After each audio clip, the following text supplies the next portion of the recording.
For Your Ears Only for the week of November 24th and Thanksgiving, I'm David Alpern. I'm Melissa Hexelberth. It's time to change the Senate before this institution becomes obsolete. There's a lot of nervousness on the Democratic side. They're in a panic about Obamacare. The majority leader desperately trying to change the subject. After years of threats, retreats, and compromises, Senate Democratic leader Harry Reid finally deployed what Washington likes to overstate as the nuclear option, meaning that just a simple majority of senators, even if only Democrats, will be needed to approve long-stalled presidential nominations to administration and judicial openings, though not on the Supreme Court. Senate Republican leader Mitch McConnell dismissed it as a tactical distraction on one hand, but also a serious usurpation of power that Democrats would live to regret when, sooner or later, they again become the minority. It was a double-edged sword for Barack Obama, whose problems with Obamacare, also largely passed on party lines, have raised questions about his competence with power and driven his approval rating to a new low of just 37% in a new CBS poll. On the other hand, his lifetime appointments to the Federal Appeals Court in Washington could prove key to executive actions by which he may try to sidestep a stalled Congress and those of any Democratic successor. A second bright spot for Obama last week was another drop in unemployment claims and other positive economic news that boosted the Dow Jones Industrial Average to its first ever close above 16,000. To examine those and related political and policy developments for Your Ears Only, we're joined again by veteran TV commentator Eleanor Clift, also a contributor at thedailybeast.com. Welcome back to the program. Glad to be with you, David. Of course, the most asked question around Washington last week was, where were you when John Kennedy was shot? So where were you?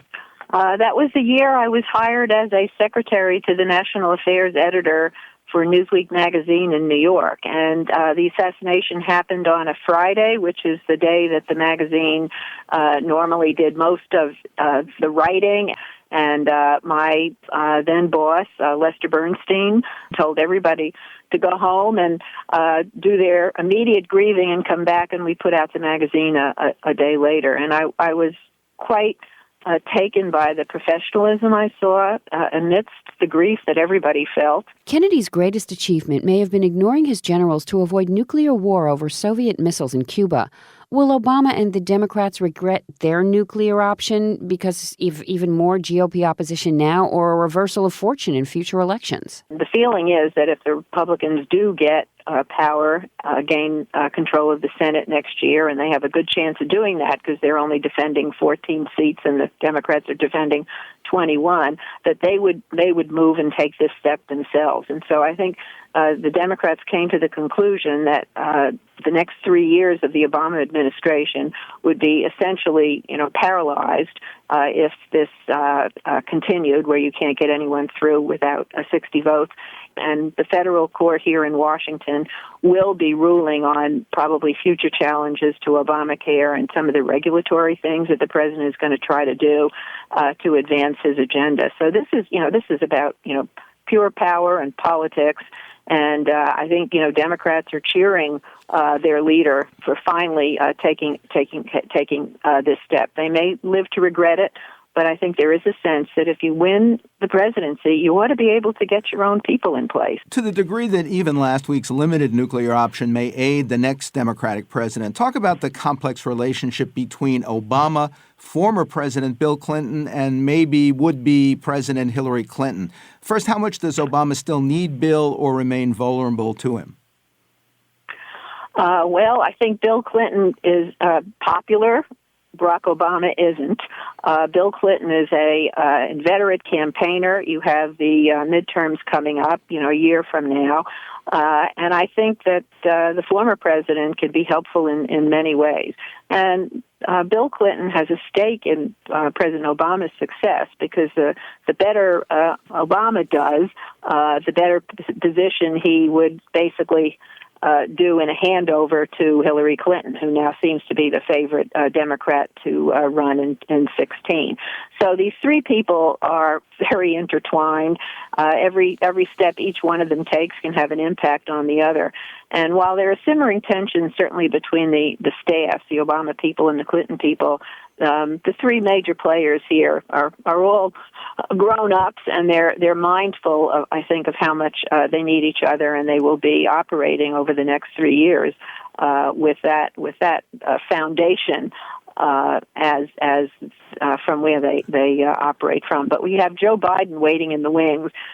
Bill Clinton can't afford to alienate President Obama too much because he really wants him to stay on board with Hillary. Is Hillary as a candidate forever Obama's Secretary of State, or can she actually run against his record?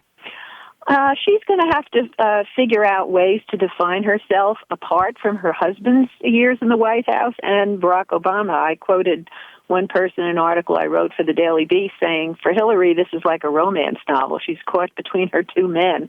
And I think you already see her using the word progressive a lot. I mean, I think she hears the disappointment in the Democratic base that this president, particularly in the area of the economy, hasn't really broken through the way some of the other Democrats on the left have, notably Elizabeth Warren in the Senate, and she's kind of the new darling of the left. And so I think Hillary Clinton is going to have to find an economic message that doesn't involve Larry Summers or Mr. Rubin or any of the people who basically were around her husband and the current president.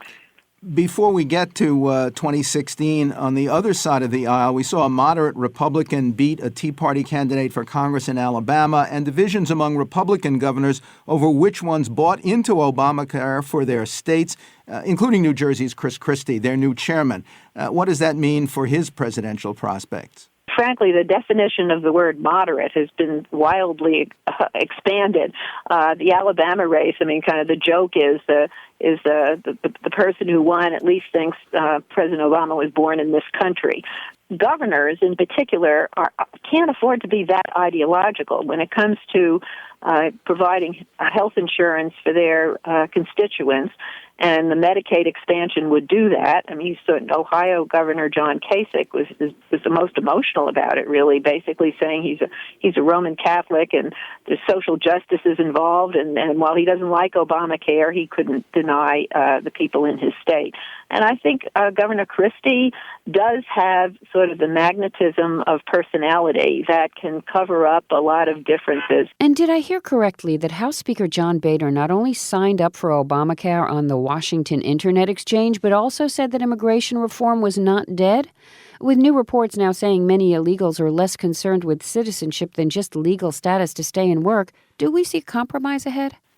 Well, I think Speaker Boehner is saying what he thinks people want to hear, but I also think that Democrats would, if they could get some sort of immigration bill out of the House, if John Boehner would bring something to a vote and they could go to conference, that citizenship may drop down in terms of priority to just, basically, offering a legal status so people can work openly and can get driver's licenses and do all of that. So there is a compromise there if John Boehner, the Speaker, can find the political will. Veteran TV commentator Eleanor Clift is also a contributor at thedailybeast.com. Quote from the news, "With all that's being done, I hope we can come to peace with this day." That was Julian Reed, who rode in President Kennedy's motorcade as press secretary to Texas Governor John Connally on the decision by Dallas to celebrate Kennedy's life last week and not hide from its connection with his death 50 years ago. Next, the echoing words of another assassinated president for your ears only.